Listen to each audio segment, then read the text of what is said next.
is a lie you've been told your entire life. A lie so pervasive, it has become a core principle of modern masculinity. The lie is this: to achieve anything of value, to overcome any obstacle, you need more discipline, more force, more willpower, more grind. But what if I told you that this very idea is a trap? What if the relentless pursuit of more discipline is the silent architect of your exhaustion, your frustration, and your burnout? What if it's secretly making you weaker? This is not a popular opinion. It is, however, the truth understood by the very few who achieve a state of genuine power and inner calm.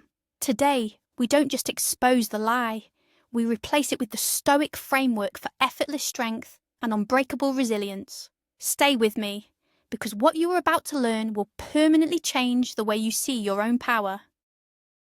Let me know in the comments, what is the one thing you've tried to force with discipline only to fail repeatedly?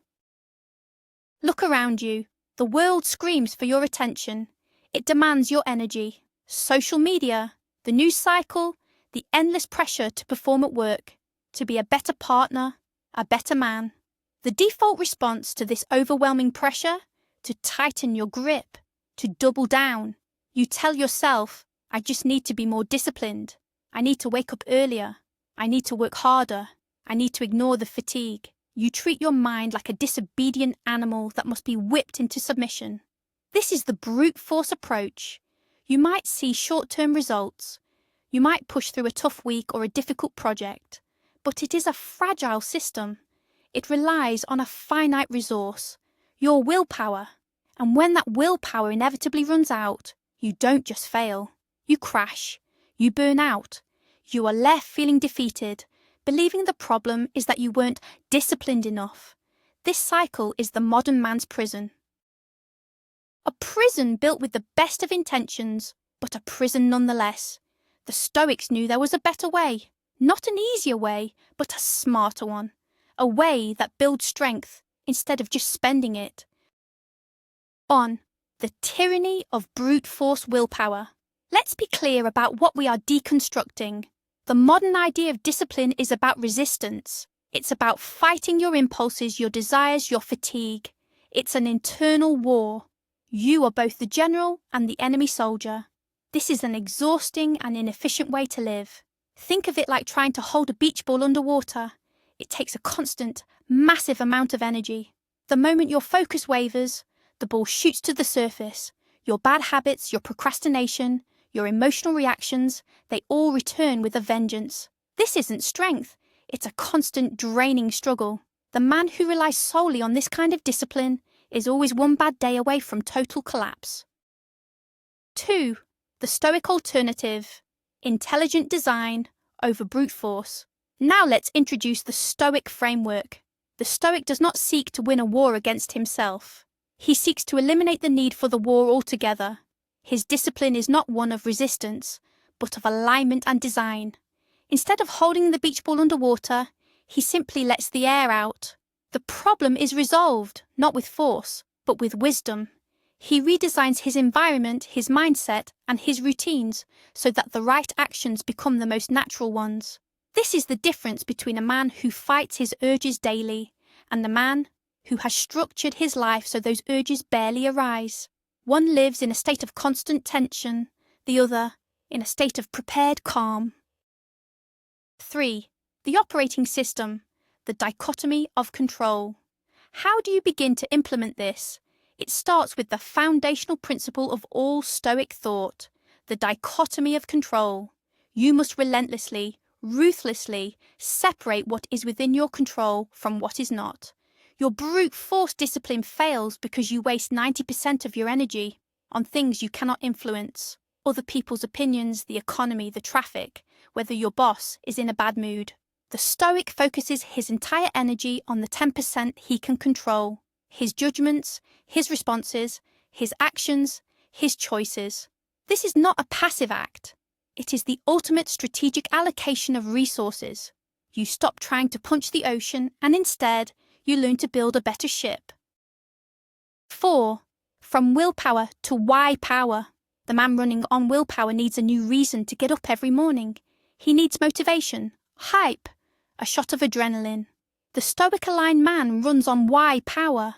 He is not motivated. He is driven. He has a purpose, a set of core principles, a personal philosophy.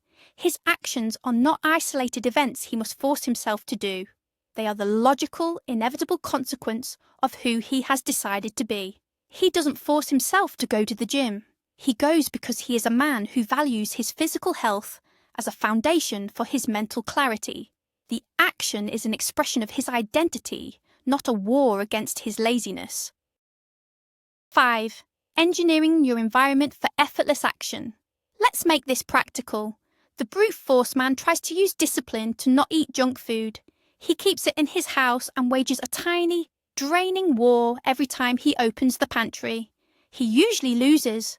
The Stoic man understands this is foolish. He engineers his environment. He simply does not buy the junk food. He removes the point of friction. He makes the desired action, eating healthy, the path of least resistance. This principle applies everywhere. Want to read more? Put a book on your pillow, not your phone. Want to be less reactive? Mute notifications. Stop fighting battles you don't need to fight. A truly strong man wins his battles before they even begin. 6.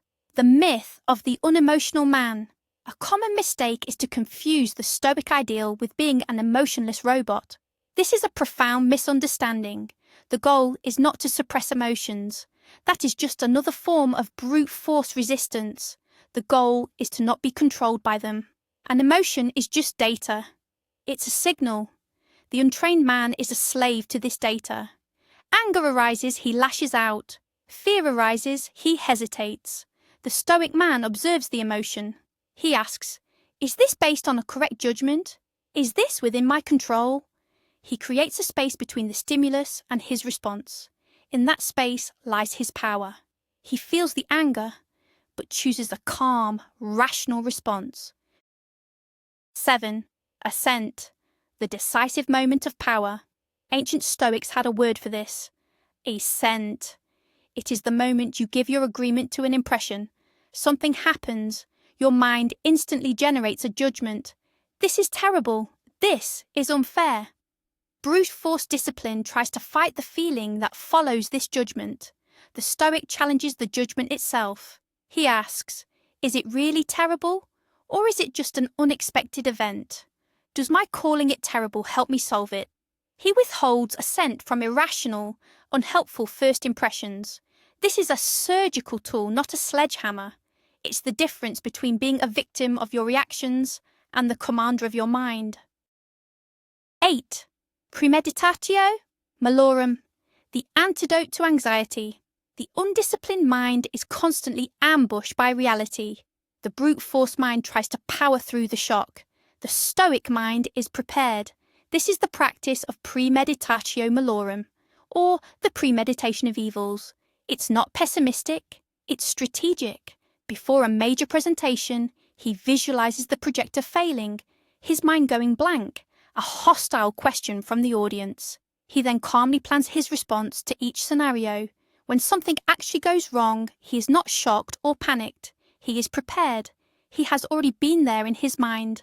This practice transforms anxiety from a paralyzing force into a tool for preparation and resilience. 9. The error of all or nothing thinking. Brute force discipline often creates a fragile, all or nothing mindset. I will stick to this diet perfectly. The moment you eat one cookie, the entire system collapses. You feel like a failure and binge. The Stoic understands that perfection is not the goal. Progress is. If he deviates from his plan, it is not a catastrophe, it is a data point. He analyzes it without judgment. What led to this? What system can I adjust to make it less likely to happen again? He gets back on the path immediately.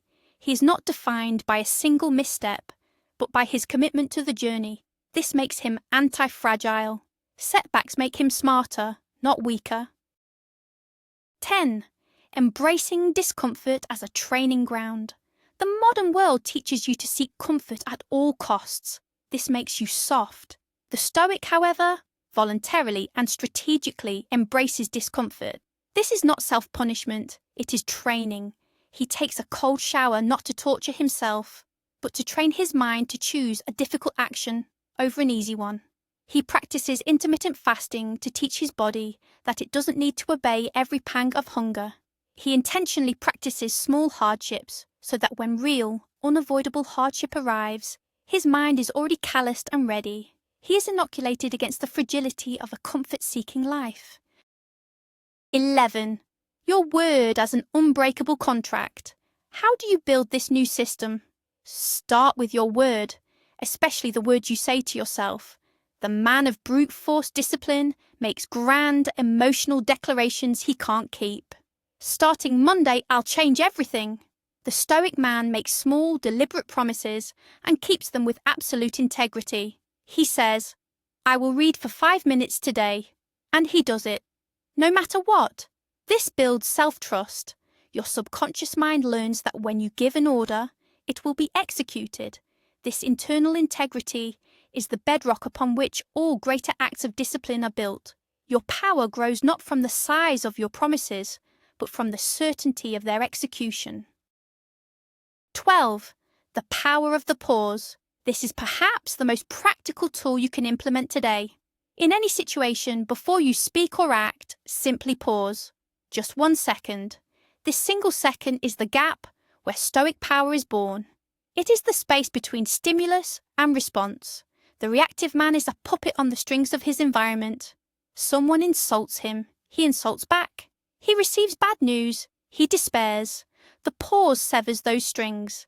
It gives you a moment to ask, what is the most effective, most virtuous, most intelligent way to respond to this? It is a micro habit that, practiced consistently, leads to macro-level changes in your life. You regain control. 13. Amor fati, the unbeatable mindset. This is an advanced concept, but it is the ultimate expression of Stoic power. Amor fati, a love of one's fate. It does not mean being passive. It means accepting everything that happens, especially the things you cannot change, not just with resignation, but with energetic embrace. A project fails? Good. An opportunity to learn what doesn't work. A relationship ends? Good. A chance to build more self-reliance. The Stoic sees every obstacle not as a barrier to his path, but as the path itself. He uses the obstacle as the raw material for his own growth. A man with this mindset cannot be truly defeated, because everything that happens, good or bad, serves his ultimate purpose. 14. The role of the journal. Your mental sparring partner. You cannot build this new operating system without self-reflection. The Stoic journal is not a diary of your feelings. It is a workbook for your mind. In the morning, you prepare for the day. What challenges might arise? How will you apply your principles? In the evening, you review. Where did you fail to apply them? Where did you let an external event disturb your calm? Where did you act without virtue? This is not self-criticism. It is an objective performance review.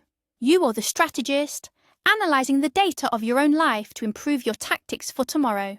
Without this feedback loop, you are just guessing. 15. Choosing your influences wisely.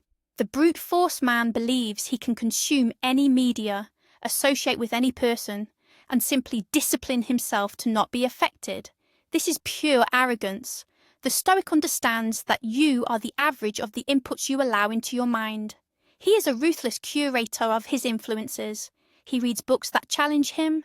He listens to thinkers who elevate his understanding. He spends time with people who embody the virtues he seeks to cultivate. He starves the parts of his mind that thrive on outrage, gossip, and negativity. He understands that mental fortitude is not just about what you do, but about what you choose to ignore. 16. Shifting your identity from hustler to craftsman. Hustle culture worships effort for its own sake. It fetishizes burnout as a badge of honor. This is the brute force mindset taken to its cultural extreme. The Stoic rejects this. He is not a hustler, he is a craftsman. The hustler is frantic, scattered, and obsessed with outcomes. The craftsman is focused, deliberate, and obsessed with the process, he finds a quiet satisfaction in doing the work well, regardless of the immediate reward. This shift in identity detaches your self-worth from external validation. You derive your value from your own standards of excellence. This provides a sustainable internal source of motivation that burnout cannot touch. 17. Action, not affirmation. The world of self-help is filled with passive advice. Think positive. Recite affirmations. The brute force man might try this, attempting to overlay a thin layer of positive thinking on a foundation of chaos. The Stoic knows that confidence is a byproduct of competence. It is earned, not declared. You do not think your way to a new character. You act your way into it. You don't tell yourself, I am a courageous man. You perform a small act of courage. You have the difficult conversation. You take the calculated risk. Character is forged in the arena of action, not in the mirror of affirmation. Your actions define your beliefs, not the other way around. 18. The objective view. Seeing things as they are. When faced with a challenge, the untrained mind adds a layer of subjective, emotional drama. This is a disaster. I'm ruined. This is what Marcus Aurelius called adding a story to the facts. The Stoic practice is to strip away this drama and see the event for what it is. You didn't get rejected, a person said no. You aren't ruined. You lost a specific amount of money. By seeing the events with this cold, objective clarity, you rob them of their power to create emotional turmoil. You are not dealing with a monster of your own creation. You are dealing with a manageable set of facts. This clarity is a superpower. 19. The long-term game. Patience and persistence. Brute force discipline seeks immediate results. It is impatient. It wants a transformation overnight. When this doesn't happen, it leads to quitting. The Stoic understands he is playing the long game. He is not building a shed. He is building a cathedral. He is laying one perfect brick at a time, knowing that the final structure will not be visible for years. This perspective cultivates patience and persistence. He isn't discouraged by a slow day or a difficult week, because his time frame is decades. He is not in a race against others. He is on a personal journey of continuous improvement. This makes him unstoppable. 20. True discipline is freedom, not a cage. We come full circle. The lie tells you that discipline is a restrictive cage of rules and obligations, a necessary evil. The Stoic truth is that this intelligent, principle-based discipline is the only path to true freedom. It is freedom from your own destructive impulses, freedom from the opinions of others, freedom from the tyranny of your emotions, freedom from anxiety about the future and regret about the past. It is not about controlling your life. It is about mastering yourself so that you can navigate life with all its chaos and uncertainty with skill, purpose, and an unshakable inner peace. That is the power they don't want you to understand. So, the more disciplined lie is finally exposed. It's a promise of strength that delivers only exhaustion. It's a game rigged for you to lose. The real path, the Stoic path, is not about more force. It's about more wisdom. It's not about fighting yourself. It's about leading yourself with intelligence and principle. It's the difference between being a mindless soldier in a war against yourself and being the architect of a life that is fortified against chaos. Your great task is to stop trying to be a man of unbreakable willpower and start becoming a man of unshakable purpose. Build the systems. Question your impressions. Focus only on what you control. This is where true, sustainable power is found. This is the knowledge that separates the few from the many. Welcome to the few. Thank you for dedicating your time to this understanding.